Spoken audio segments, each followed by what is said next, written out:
What happened in the Austrian Grand Prix weekend?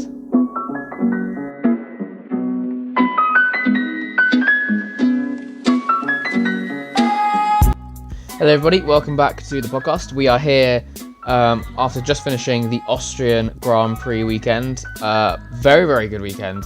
And of course, it was the third of 4 sprint races we've got on the calendar. The final one coming in a few weeks in Circuit of Americas, COTA. But nevertheless, 3 DRS straight, 10 corners. Austria is a track that's known for overtaking. So adding an extra 12 laps onto the race count was for sure a good decision, because it made for some fantastic racing. We're going to begin with Division 4, as we always do, the Thursday race. And it was a good one. Very solid race, actually. Once again, Williams putting a car on the front row. This time wasn't Melvin, this time it was Cranks, which is continuing this ridiculous streak of a Williams on the front row in every single qualifying in Division 4. I believe the streak still goes on. I don't think it's been broken yet, which is a fantastic statistic to have. Surely it will be broken before the end of the season. That would be unreal if it's not. We're going to start with my driver winner. Driver winner has to be the main man who dominated the race. He was all over it. He was spun and made his way back up to the front again. Blake, what a brilliant drive from him. Obviously, McLaren haven't been the easiest team to run in the recent. Obviously, they've got Alfa Romeo and Alfa Tauri breathing down their neck in the OCC. It's good to see that the team principal is putting in some big performances. While this is his first race win of the season, what he's really been showing is consistency over the season. He's now second in the championship, only 11 points behind Liam. While it would be fantastic if McLaren are able to nail a 1-2 in Division 4, it would be insane if he was able to win it. I think it'd be very, very good if he was able to win it. It's not actually the tallest ask in the world. I mean, he was completely out of contention. I would have argued he wasn't even in contention to win it. But it was between Liam and Melvin and maybe Charlie, but he's come out of nowhere. Looking at his results, it took him all the way to Hungary to get a podium. He got a P2, and then a P4 in Belgium, and then like I said, a P1 in Austria. Since before then, he's had 1 DNF in Spain, which happened into turn 1. Since then, it's just been P6, P5, P4. It's been unbelievable consistency from him. So I'm actually not surprised that he's this high up. Kind of just snuck up on us. Yeah, 11 points away from leading the championship. What a brilliant drive from Blake. Looking into his drive, actually into more detail, he stuck it on P3 in qualifying, 1 position behind his teammates. So McLaren started in a good position, made it up to the sprint win, and he won very convincingly actually as well. He managed to dodge all the incidents and make up to P1, and then from there was able to win the race, despite being spun by, I think it was Cranks. He got a half spin, caught the car, rejoined, and I think it was like P13, and then made his way back up again. It showed how confident he was at this track. It's definitely one of his best tracks for sure. He won there in Carrow last season as well. So I'm very happy for him. Definitely driver winner. Moving on to the driver loser. It actually pains me to say that Liam is driver loser again, so I'm actually not going to do it. Liam has managed to lose a championship lead of like 53 points. It's down to 11 points now. But I actually can't physically make him driver loser again, because he's been driver loser for at least 50% of this season, and he's still leading the championship. I don't even understand how he's done that. My driver loser has got to be Cranks. I'm excited for Cranks to return to the grid. Obviously, he's had mishaps of signing to teams and then leaving. Hence, he is banned from signing to a team until at least another 3 or 4 races, until I see it's fit for him to do that. I believe he's got a quali ban and potentially a race ban as well in the next race. It was a very, very messy race from him. Obviously, he has got that rivalry with Liam, and he has got that kind of that competition between him in other leagues as well. That didn't help in this race. They collided more than once, and it was getting a bit techie between them. Like I said, that's got him a quali. That's got Liam a quali ban in Silverstone, to be fair, but it's also got Cranks, I believe, a quali ban as well. I want to say he got a race ban as well. Not great, especially when you're not only a reserve, but a reserve that's trying to prove that he can be trusted with a seat again. It's not a great look to have, and especially after such a good start to the race. Stuck it on pole for 1, which is very, very solid. A good position for Williams to be. Dropped down to 3rd in the sprint. That's okay. It's still recoverable. In the race, DNF'd after having quite a messy first few laps. He actually DNF'd quite early in the race. Nothing much more to say other than quite a poor race from him. Team winner, and despite the fact that Breezy was spun, I believe, by Mattia. I am going to say that team winner goes to Alfa Romeo. Very solid performance. Of course, Alfa Romeo qualified 7 and 9. Crucially, both of them ahead of both Ferraris, which is very interesting, with Ferraris qualifying 10 and 12. In the sprint race, they had an absolute unbelievable performance. K1 Yo just cut through the field one by one, got up to second, finishing the sprint, which put him on the front row for the race. Vlad up to P5 as well. Meanwhile, the Ferraris finished 17 and 18 after getting mishaps with wing damage. And in the race, Vlad getting his, I believe, one of his first podiums. I'm actually going to look at Vlad's results. But anyway, Vlad up to the podium. K1 Yo unfortunately got in a little bit of a mishap with Matteo or Mattia. Managed to make his way back up again to, I believe, 7th, which is good. Looking at Vlad's performances, actually, he got a P3 in Australia, which is good. A couple of DNFs, which ended up consequently losing him his seat. In Belgium, finished 14th, which wasn't great. Then got a 2nd in Austria, so his best performance of the season in this race, which is very good. K1 Yo on the other side, he's been having some very consistent performances. He got 7th in Austria, but definitely could have been more. Obviously, won last weekend in Belgium. Alfa Romeo are looking very strong in this division, up to P4 now in the Constructors' Championship, overtaking both Red Bull and Mercedes. It's just extra points on the tally. Extra points on the tally to run away from AlphaTauri and to close in on McLaren, who obviously default's a good place to be maximising these points, as it's McLaren's obvious standout division. My team loser, it's gonna be Aston Martin. Very underwhelming race.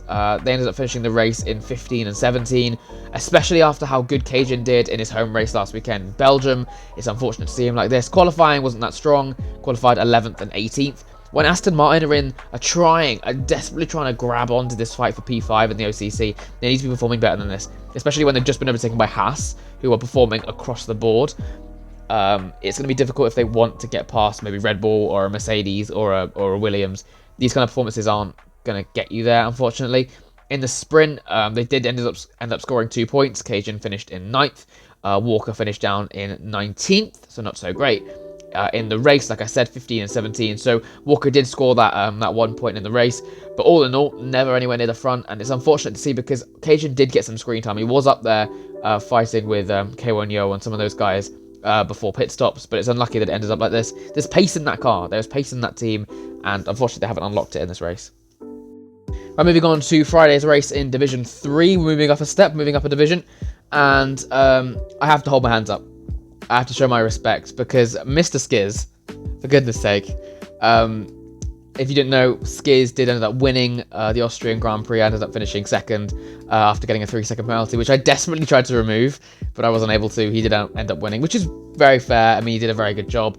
It's interesting. It's an interesting contrast because last weekend in Belgium, I ended up winning and he got 2nd after I gave him a 3 seconds. So it is a bit of karma there, I suppose. And it's nice to see that both of us have got ourselves a win and a P2 after these results.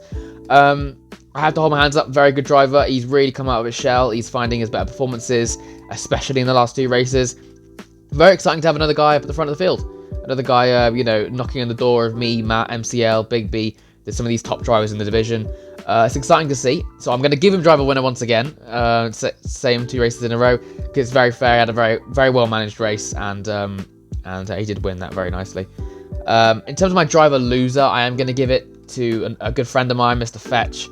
And the reason I'm going to give him driver loser, qualified P8, solid in a Williams. It's a place you want to be. He's out-qualified his teammate by 1 position. That's always good. You want to have that on the record. In the sprint, got up to P6. Actually, a very underrated sprint. He ended up beating Skiz as well, but he got caught on the end of that train. If you don't know how Austria works, obviously, because the track is so straight heavy, you could call it. There's so many DRS straights, and you're most of the time in a big train. Overtaking unless you're at the front of a train is quite difficult, because obviously the car ahead of you generally will have the extra speed boost from DRS also. But he did actually manage to cut up a lot of positions. If you watched the highlights, which I did, and I still watched the... I haven't actually watched the highlights, I lie, but I've watched the actual stream. He did very well. I hope it's included in the highlights, because he did very well cutting through the field. He looked very confident at the track.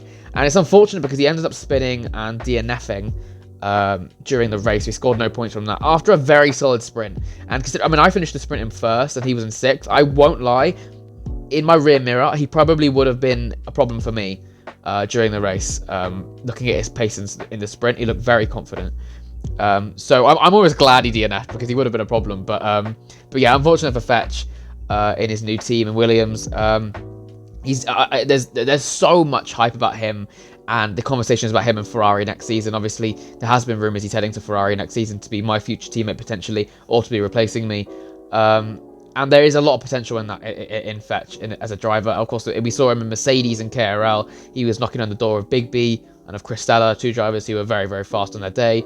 So I'm excited to see what Fetch can do in the later stages of the season, because he's proven that he's one of the fastest in the division for sure. In terms of team winner, I don't think a team deserves team winner. And I said this every single week in Division 3. I don't think we've had a team winner in Division 3 since like round 3 of the season. Because even if you look at the results, the top 8 are all from different teams. It's unbelievable, the split we have in Division 3.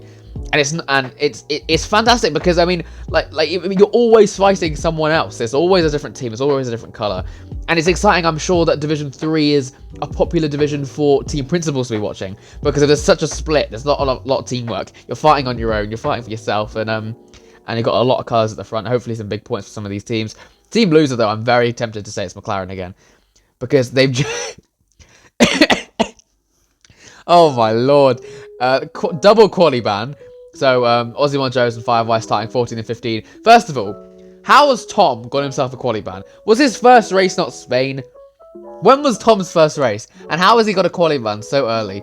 Let's have a look. Did he do Portugal? No, Millard was still in Portugal. Did he do Spain? He did Spain. Spain was his first race. So in 1, 2, 3, 4... In 4 races, he managed to get 9 penalty points. 3-time champion. Look at this guy.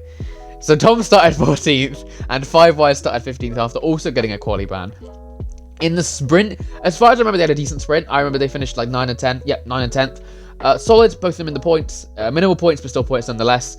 They're working their way up the field. I mean, in fairness, in 12 laps on a track where you can get stuck in trains, like I said previously, very, very easily, 9 and 10 is pretty solid. So fair play. In the race, they ended up hitting each other on the exit at turn 1 with Tycho. I don't know how that's happened. They're going to have to walk me through that happened. I've seen the clip, and it's definitely NFA. There's so many cars involved. There's like 4 abreast on the exit at turn 1. This doesn't work. But they both ended up spinning, and they ended up finishing 8 and 12. In fairness, good comeback from Tom. Good comeback from Ozzy Monjos. Ended up finishing 8th, which is actually higher than where he qualified. 5 Wires, on the other hand, got the fastest lap, but finished 12th. Another relatively poor performance from him. And I have to give it to McLaren, purely because they are dropping down the Constructors' Championship like a rock in water. They're down to 4th now. They were clinging on to 2nd before this weekend, after being 1st, I will add. So in the last few races, obviously, the top... I say top 4 teams. I'm willing to say top 5 teams, because Mercedes have got a very strong lineup with CGM and Big B. But we will keep it to top 4. Actually, what's the points gap? We will keep it top 4 until Mercedes get a little bit closer. But in this top 4... McLaren haven't had enormous weekends with Millard, of course, and they've just dropped off. They scored 7 points in Belgium, whereas Alfa Romeo and Ferrari scored nearly 30. And then in Austria, which is a sprint weekend, McLaren scored 16, AlphaTauri scored 30, Alfa Romeo scored 34, and Ferrari scored 36. So they're scoring less than half of the teams they're up against. They are dropping down the order. And I won't be surprised if Mercedes catch them as well, because Mercedes scored 24 when they scored 7 in Belgium, and they scored 19 when they scored 16 in Austria. So Mercedes are on the way as well. So something needs to go on that team, and I've said it so many times, and I appreciate, Blake, this is where you get team principal loser, because I appreciate there's not much you can do with that team. Because obviously you've taken over halfway through a season, you've taken over where Millard was, and you've taken a shot because you've lost Teshubi as well. But you need to be able to maximise what you've got. You need to be maximising the drivers you've got. Tom is a 3-time champion. How are you allowing him to be getting quali ban? 5 Wise is a proven race winner. Arguably his best track is coming up next in Silverstone. He needs to be up there. He needs to be up there. And I appreciate that the pressure is there for him now. You need to give him setups. You need to give him time. You need to give him some advice. I appreciate also your Division 4, and it would help if you were Division 1, so you can advise him to be faster. But you're not like you're a slow driver. You need to be helping your drivers, especially 5 Wise, when it's his best, one of his best tracks coming up next in Silverstone. If it rains, well, I better see 5 Wise up at the front. He better be fighting me. You know what I mean? if McLaren, who were leading the Constructors' Championships, drops to 5th in Div 3, it would be ridiculous. And let's not forget, 6th is Red Bull, and they have Skiz, who's been on form. So it's worrying for them. It's very worrying. Team loser, McLaren. Take that. Right, Division 2, and it was a wet qualifying and a wet feature race with a dry sprint, which meant that it was an enormous split. What kind of strategy, what kind of setup, especially, would the drivers be using? Would they be using more wet heavy ones? I imagine wet heavy ones, which means quite high wings, in a sprint race. My driver winner, and you might think I'm going to go for Dodo. I'm thinking Dodo, but I'm also tempted to say Corb, because he stuck it on pole after a mega lap at the end of the qualifying. And then the sprint, he ended up spinning. So yeah, I mean, problem with Corb is that he hasn't done a race where he hasn't spun yet. And fair enough, it's another podium. He ended up finishing 3rd after starting the feature race in 19th. So fair enough. But how was he spinning? And if he got over these spinning issues, then who knows where he could be. But yeah, I am going to give it to Corb purely because of the fact that he did an absolutely fantastic podium from finishing 19th in the sprint race. Where were these performances when he was in Williams, may I ask? Well, because he was reserving for Aston Martin. Aston Martin have used over their cap of reserves in Div 2. They didn't even get the points that Corb scored. The only team that's getting the points, or the only people that are getting those points is him. So I mean, if from a selfish reason, it's very good. But yeah, where are these performances when he was in Williams? Actually, you know what? I haven't actually looked at this, and I'm very, very curious. I'm gonna go look at Corb's results, because what is going on in Corb? So he had DNF'd in round 1, 12th, DNF, 17th, 9th, 14th. So his best result was 7th, and he got fastest lap, and it was in Spain. Everything after that is below top 10 or a DNF. And then randomly, when he gets dropped by Williams, he gets a back-to-back P3. Got P3. What? That doesn't even make sense. So I don't know what Corb's doing, but fair play. I'm very excited to see what he can do. He's obviously got very good quali pace. Obviously, he's found this race pace, but the inconsistency still lies with him spinning. If he had not spun in the sprint, could he have won the race? I would argue he could have won the race. So it's filing out these kind of, like, everyone has a little bit of a weakness. That's obviously his weakness. It's a bigger weakness than most drivers have. He spun in Belgium as well and still got a podium. So obviously the pace is there. I'm excited to see what he can do and if he can find it in Silverstone. I hope he can, because can you imagine Williams' face? Because fair enough, they might not have really cared in Belgium, because of course in Belgium Thomas won, their new driver in Thomas. So that's good. In Austria, their drivers finished 9th and DNF. Meanwhile, Corb's on the podium again. So if Corb really wants to make them jealous, he needs to keep up these results, because obviously there is a hatred between him and Williams after him getting dropped. So fair play to him. Definitely my driver winner. My driver loser is going to be Thiak. A lot of hype around Thiak being the new Alfa Romeo driver. And of course, he looked like he was going to win in Spa after a late spin pulled him down to 5th. Unfortunate nonetheless. Obviously, Division 2 is one of Alfa Romeo's weakest, because Dodo was only in there for on his own for the majority of the season.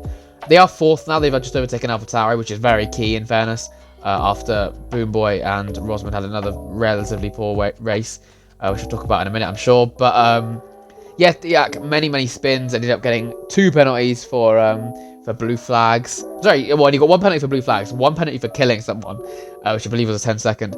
Very lazy. He ended up finishing a P15, so good on him for not giving up and still scoring that 1 point.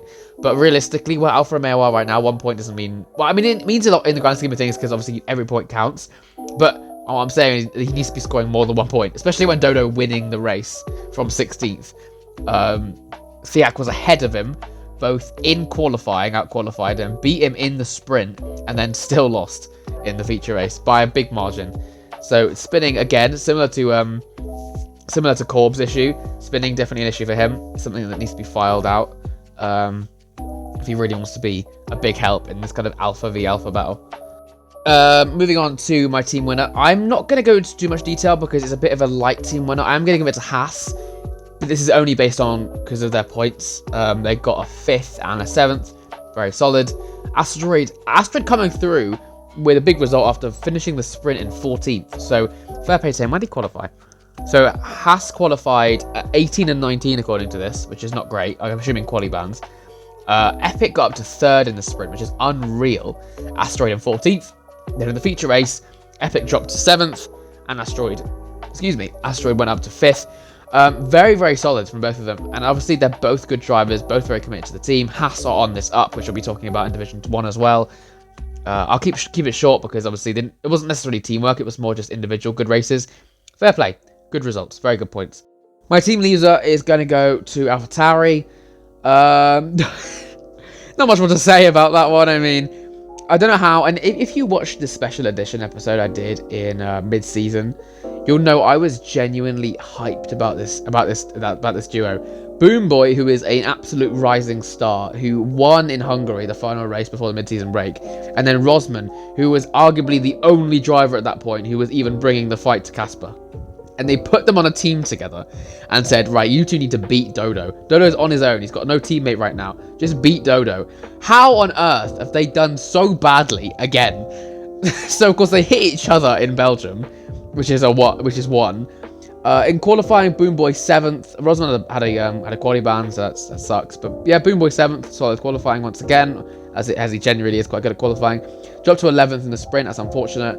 Rosman got up to 8th actually, so overtook him. So a big mix-up in the sprint, as it was the only dry like event in this weekend for them. And then in the race, Boomboy spun. I've seen this clip. There was a collision ahead of him, and obviously, naturally, you'd expect the cars to ghost. All the cars ghosted but one, and he clipped the one that didn't ghost and got wing damage. So very unlucky for him. He ended up finishing 10th. Actually did improve his position still from the sprint. So in fairness, not an awful drive from him. Rosman dropped to 14th. I don't actually know what happened to him. I don't remember what happened to him.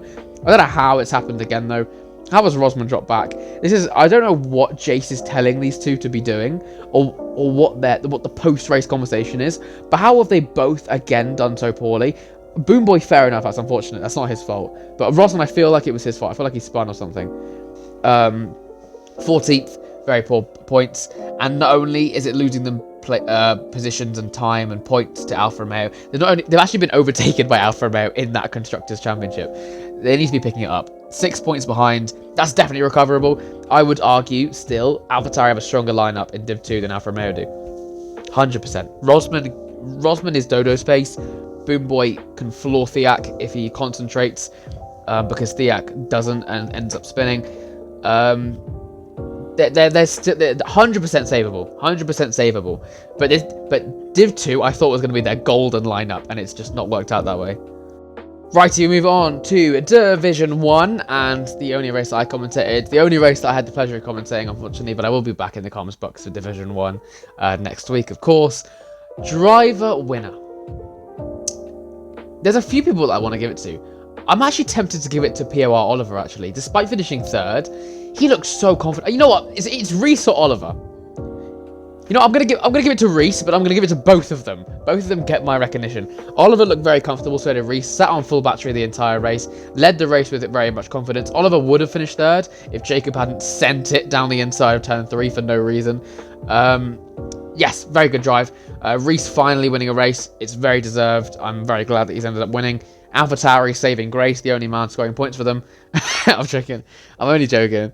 But yeah, Pierre Oliver leads on to my team winner, Haas, a 2 and a 3. They have got an incredibly strong lineup in Division 1. If they're able to keep this going, if they show the care, if they keep pushing with this lineup, they could win the division. I mean, let's have a look.